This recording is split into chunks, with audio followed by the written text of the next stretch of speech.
Morning. Well, it is while I'm recording this. Um, Today I'm taking a look at a multi-format magazine, one which has turned into a bit of a favourite over the years because I didn't really buy it very often when it first came out as a kid.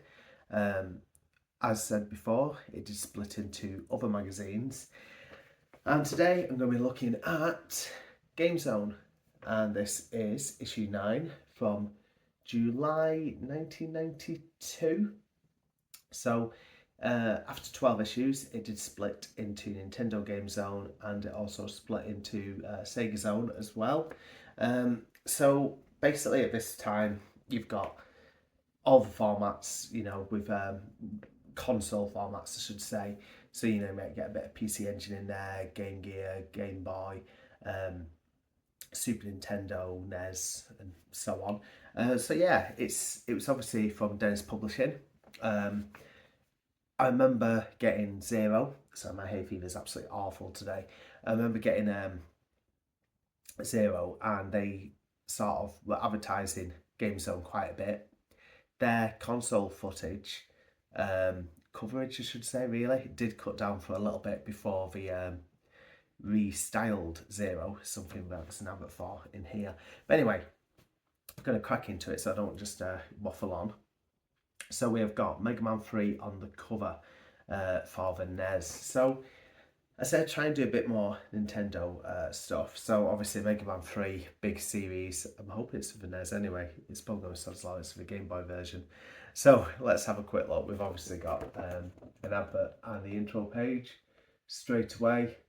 Picture of the Simpsons at the top, who were absolutely huge back then. It's one of the main reasons I wanted Sky as a kid, just so you could watch all the Simpsons, because it took a while to get to, BBC Two. So we have got first page of news, and just have a quick look. Anything jumps out. So we've got Mega Drive chart, Desert Strike, World Cup Italia 90, EA Hockey, Streets of Rage, Road Rash, Pit Fighter. Again, I used to really like that on arcade. Played at Arcade Club recently. And even though it seems like really, really slow and sluggish now, back then it was actually a really good game. I remember a mate renting that out as well. Not obviously as good as the arcade version, but it's the best you could get at the time. Then we've also got Test Drive 2, PGA Tour Golf, Winter Challenge, and Super Real Basketball. God, there's a lot of sports games there, definitely. So yeah, the Sonic news there is talk about Sonic 2, which is coming soon. So if this magazine was out June, July 92, a few months on, November 92, you had Sonic Tuesday. What else have we got? Another 2 pages of news. I mean, that's just it. With it being multi-format, there's going to be so much stuff to cover. Let's have a quick look, see if we can find. I'll see if I can find the SNES chart, but because it was still quite new, maybe no. Maybe it's not something that we've got at the moment. A little bit on Final Fight on the SNES, that was coming to Super Nintendo. Big release. Sadly, level missing, only one player, so it really, really does lose quite a bit. The NES chart, we have Rescue Rangers, Chip and Dale, Super Mario Bros. 3, WWF, Terminator 2, Kick-Off, Star Wars, Mario Bros. 2, Donkey Kong Classics, Teenage Mutant Hero Turtles, and Simpsons Escape from Camp Deadly, maybe? But I thought that was only on Game Boy. Yeah, anyway. So then, the first feature is a joystick and joypad roundup. Just look at some of those. I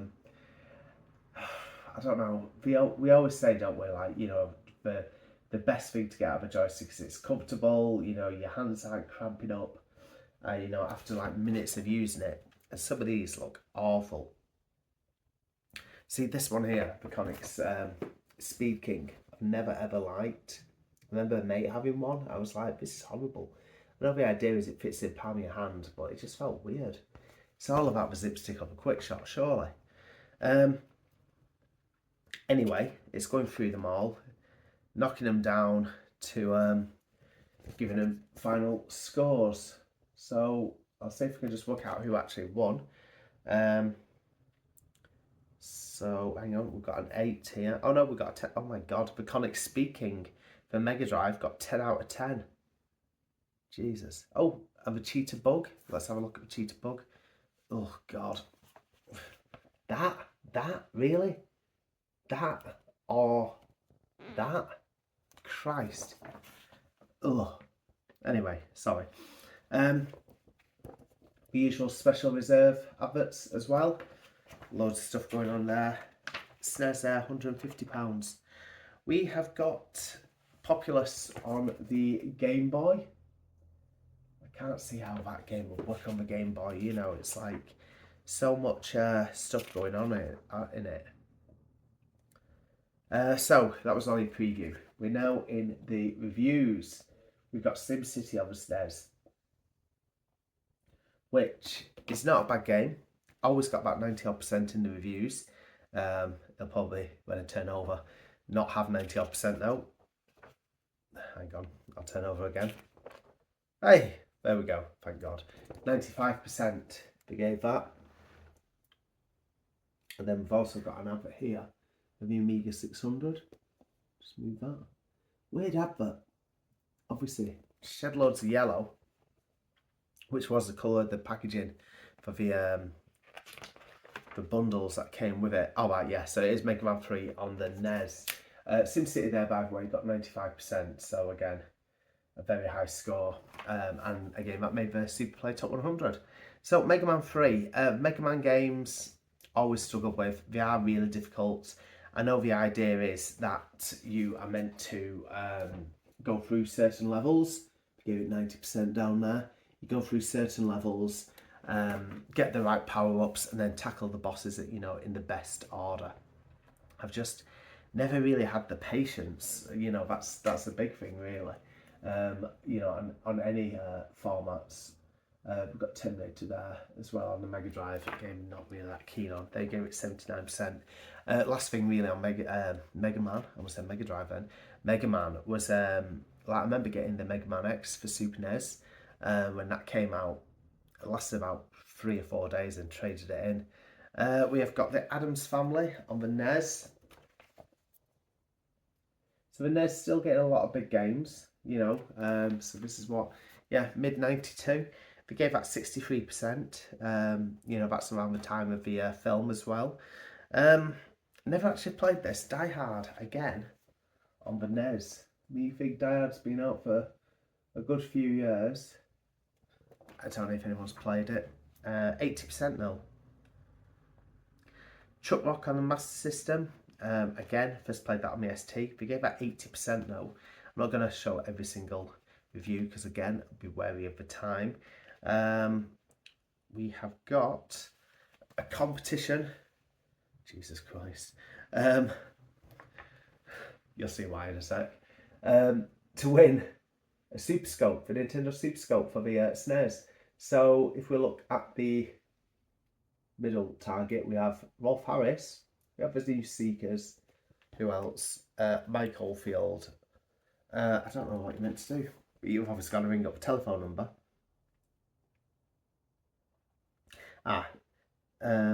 Mozart as well. Tubular Bells is a mega famous record, but who's it by? Oh wow, God, that's a really easy question. Everyone knows it's Rolf Harris. No. Anyway, so we then go on to Massive, which is the handheld section. Now, I mentioned on a previous video, Dennis did they did bring out Fistful, a handheld magazine. It only really did one issue though, but this is a free handheld magazine, only with Game Zone. So Game Boy, Game Gear and Atari Lynx, 16 pages. This was issue 1, it only did about 4 and that was it. So it's like I say, mini magazine, a bit like Go in CBG, anyone who used to collect or read that. Nice little touch, I think. Some people might say it alienates people from the rest of the magazine, but as we've already seen, they did put in a little bit of Game Boy stuff.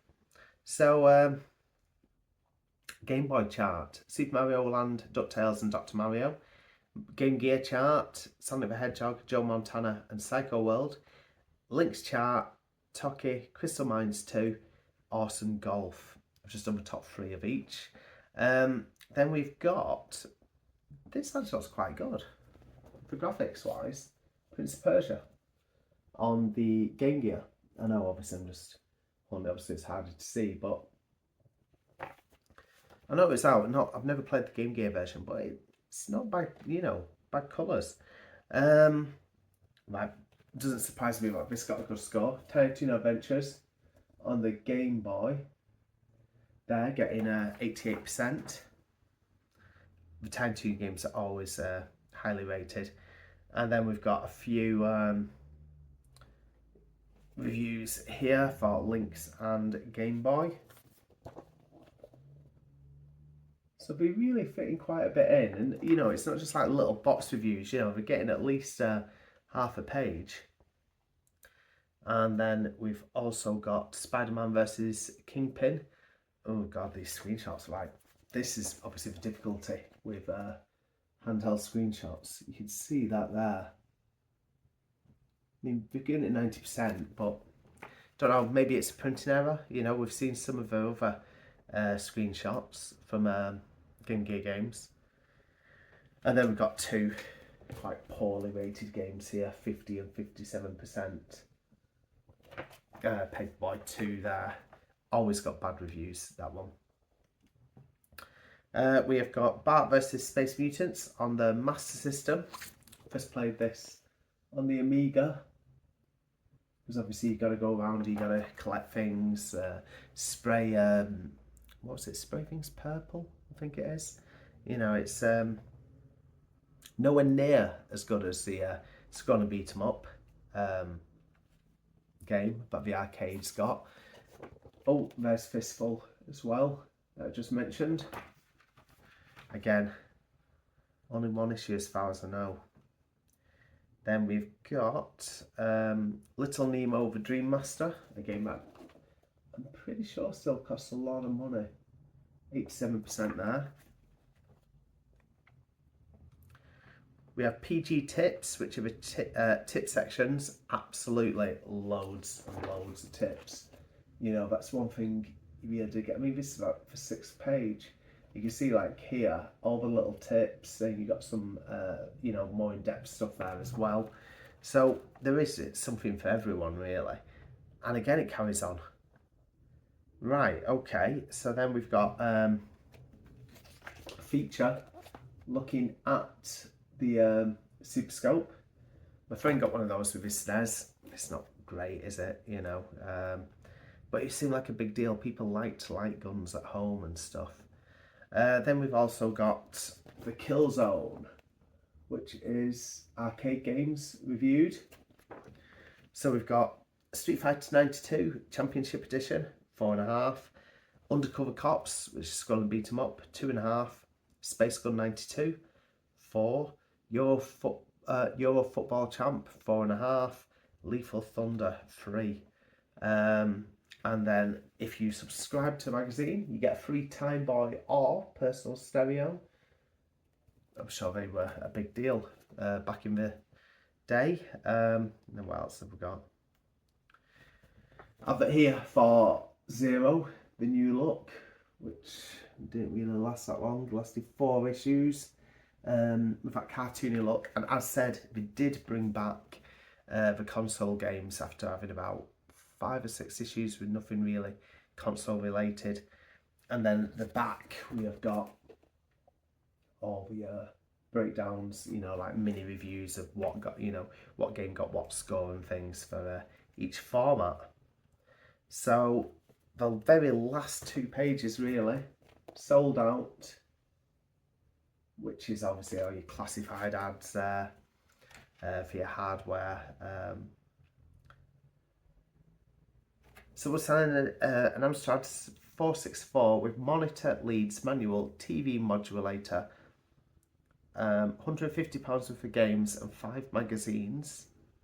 This is worth £350. We'll sell it for £150.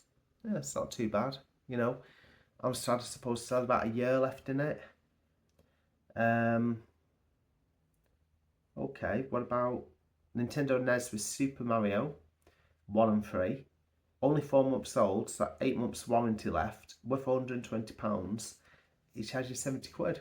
That's not bad. But I suppose 70 quid then would be quite a bit of money. And I'm not going to just read all of them out. Then yeah, oh, we've got this. Crap model court, the daft stuff at the end. So what people have made with bits and pieces. But yeah, that is it. Quite a lot in here, really.